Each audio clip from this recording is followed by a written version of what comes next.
Assalamualaikum warahmatullahi wabarakatuh. Selamat pagi anak-anakku semuanya. Pagi hari ini kita masuk ke bab baru, bab yang kedua, yaitu sistem koordinat.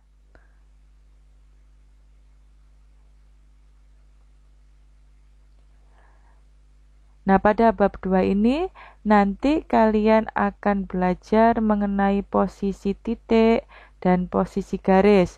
Pada posisi titik kalian akan belajar mengenai posisi titik terhadap titik asal, posisi titik terhadap sumbu X, posisi titik terhadap sumbu Y. Untuk yang posisi garis yang garis sejajar, lalu garis berpotongan dan garis tegak lurus. Untuk hari ini kita akan belajar pada posisi titik saja yang ini.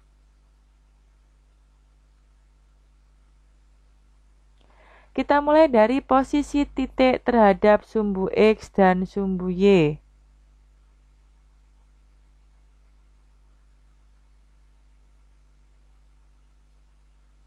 Nah, dari gambar di samping dapat ditulis posisi titik-titik sebagai berikut. Untuk titik A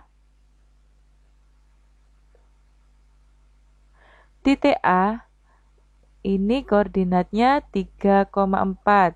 3,4 itu berarti kita membaca X-nya dulu berada di 3 dan Y-nya berada di 4. Ini artinya berjarak 3 satuan. 3 satuan itu berarti dari sini 1, 2, 3 dari sumbu Y, dan 4 satuan. 4 satuan berarti ini 1, 2, 3, 4 dari sumbu X. Titik B itu ini negatif 5,6. Ini berjarak 5 satuan. 1, 2, 3, 4, 5 dari sumbu Y, dan berjarak dari sumbu X itu 1, 2, 3, 4, 5, 6. 6 satuan dari sumbu X. Titik C 4, min 4, min 2. Jadi C yang ini negatif 4, negatif 2. Ini berjarak 4 satuan dari sumbu Y.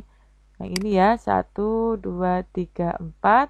Dan berjarak 2 satuan dari sumbu X. 1, 2. Titik D 4, negatif 4. Yang ini 4, negatif 4. Berjarak 4 satuan dari sumbu Y. 1. Nah, dan berjarak 4 satuan dari sumbu X. 1, 2, 3, 4. Titik E 5,0 yang ini berjarak 5 satuan dari sumbu Y. Sumbu Y ini 1, 2, 3, 4, 5 benar. Dan berjarak 0 satuan dari sumbu X. Karena posisinya pas di X berarti dia berjarak 0 satuan dari sumbu X. Titik F 0, negatif 3 berjarak 0 satuan dari sumbu Y. Karena posisi titiknya itu berada tepat di sumbu Y, maka berjarak 0 satuan dari sumbu Y. Dan berjarak 3 satuan dari sumbu X. Berarti 1. Benar ya? Berjarak 3 satuan dari sumbu X. Selanjutnya, kuadran. Sumbu X dan sumbu Y membagi bidang koordinat kartesius itu menjadi 4 kuadran. Kuadran yang pertama itu X-nya bernilai positif, Y-nya positif. Kuadran yang kedua X-nya negatif, Y-nya positif. Kuadran yang ketiga X-nya negatif, Y-nya negatif. Dan keempat X-nya positif, Y-nya negatif. Posisinya di mana? Posisinya di sini ya. Jadi kuadran 1 berada di sini, di mana X-nya, X itu yang ini X-nya dia positif dan Y-nya juga positif. Kuadran 2 berada di sini. Ini X-nya negatif, ini negatif nilainya, dan Y-nya bernilai positif.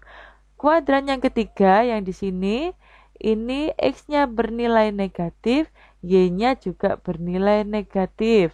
Kuadran yang keempat, yang ini, X-nya bernilai positif, Y-nya bernilai negatif.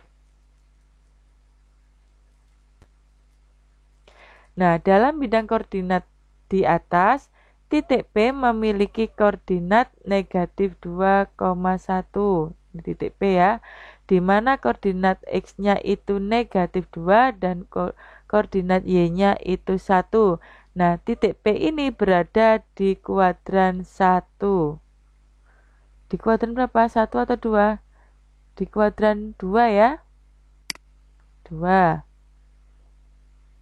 Selanjutnya titik Q. Titik Q itu yang ini 2,3. Koordinat X-nya 2, Y-nya 3. Positif, positif. Berarti ini berada di kuadran 1. Ya. Nah, perlu kalian ketahui koordinat X itu nama lainnya absis, kalau koordinat Y itu nama lainnya ordinat. Jadi kalau di buku ada yang mengatakan absis itu berarti sumbu X, kalau ordinat itu sumbu Y. Selanjutnya, nah ini silakan kalian kerjakan di buku tugas kalian, buku paket halaman 52. Selanjutnya posisi titik terhadap titik asal 0,0 dan titik tertentu A, B. Di sini ada peta, petanya ini dana perkemahan.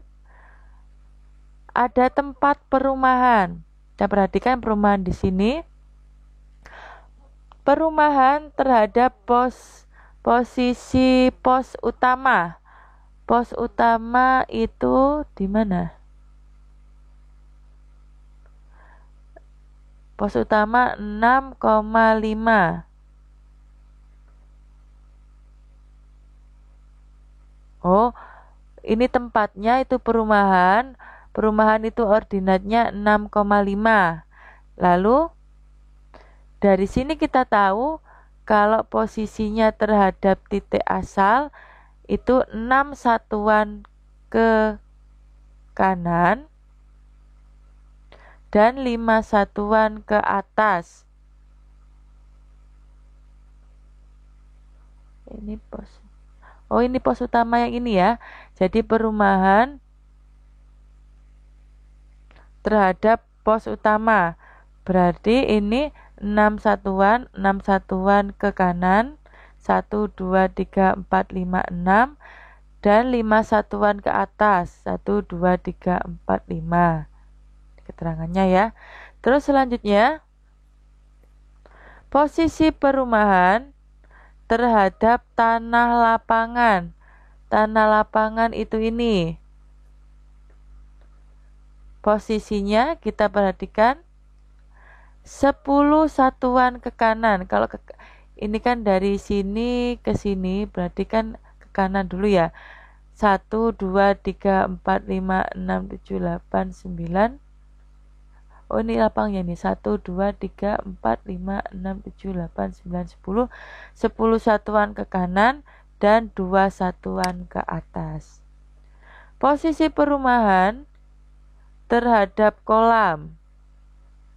Kolam itu yang di sini.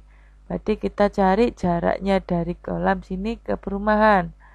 Dari kolam berapa satuan ke kanan? 1, 2, 3, 4, 5, 6, 7, 8, 9. 9 satuan ke kanan dan 1, 2, 3, 4, 5, 6, 7, 8. 8 satuan ke atas. Nah, begitu cara membaca posisi suatu tempat terhadap titik asal maupun titik tertentu. Contoh lagi, ini saya ambil pasar. Pasar berada di sini.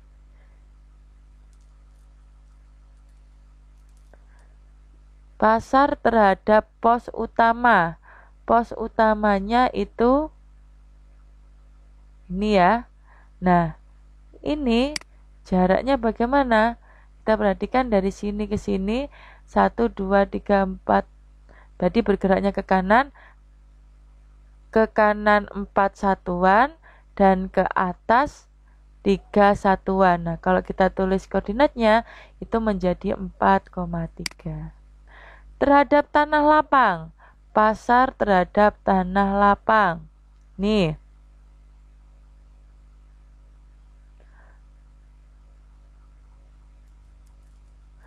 Kita perhatikan posisinya pasar terhadap tanah lapang di sini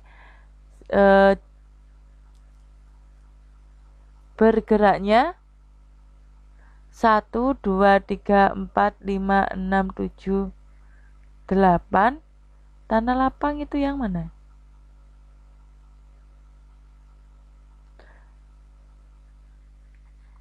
Tanah lapang itu yang ini 8 satuan.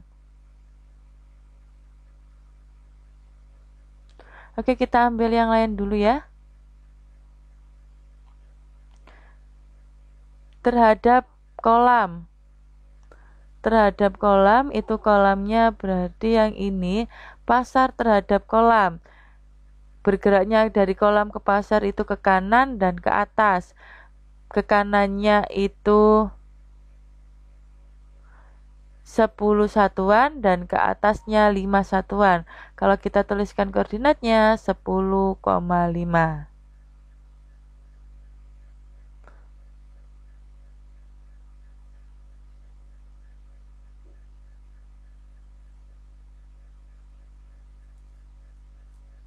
Nah, untuk latihan soal silakan kalian kerjakan buku paket halaman 55. Jadi tadi yang awal dikerjakan dan yang ini juga dikerjakan. Serta buku paket halaman 57 sampai dengan 58. Silakan dikerjakan di buku tugas kalian masing-masing. Lalu dikumpulkan pada Teams di kelas matematika kalian masing-masing. Untuk pertemuan kita hari ini sampai di sini. Kita lanjutkan di hari selanjutnya untuk membahas posisi garis. Bu Evi akhiri sampai di sini. Wassalamualaikum warahmatullahi wabarakatuh.